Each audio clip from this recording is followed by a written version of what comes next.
тештирүү пайда болуп атат азыр менде.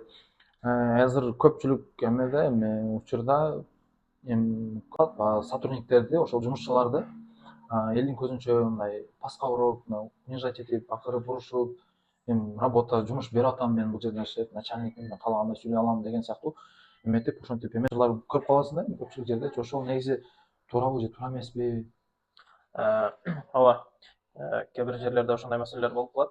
Мисалы башчы жумуш берген киши кээде мен бул жердин башчысымын дегендей бир тон менен жумуш кол астында иштеген адамдарды элдин алдында бир аз намысына тие турган сөздөр менен, балким клиенттердин алдында бир аз төмөн түшүрө турган сөздөр менен ал тилдеши мүмкүн.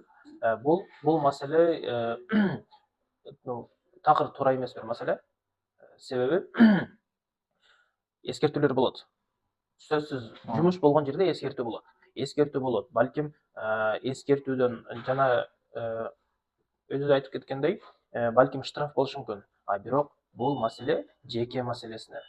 Офисте, бөлмөдө, бирок эч качан элдин астында эмес.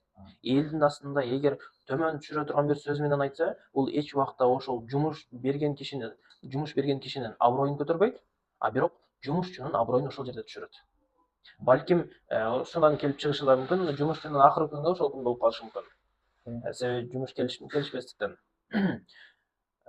Ар бир жерде сылык болгонго аракет кылыш керек. Себеби сылык болгон жерде жанагы кыргызда сөз бар го, жылуу сөз жыланды ийинен чыгарат деген. Бул жөнөкөй сөз эмес.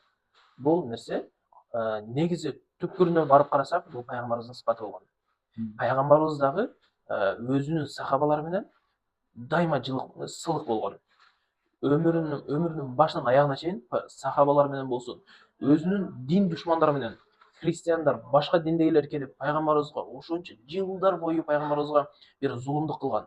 Пайгамбарыбыздын үстүнө, пайгамбарыбыз саждага барганда үстүнө төөнүн ички мүчөлөрүнү, ичектерини пайгамбарыбыздын үстүнө эме кылган, төгүшкөн, мазактап, шылдыңдаган бир эмеде. Бирок пайгамбарыбыз ошолорго дагы сылык мамиле кылган. Эми ушундан биз бир тыянак чыгарсак болот. Пайгамбарыбыз ошондой бир сылык болуп атса, биз пайгамбарыбыз ошондой бир пайгамбар болуп туруп, мындай бой көтөрбөсө, биз бой көтөргөнгө кандай бир акыбыз бар? Балким бир эменин бир ишкананын башчысы болушубуз мүмкүн, бирок бул биздин эч кандай бой көтөрүүгө жол ачпайт.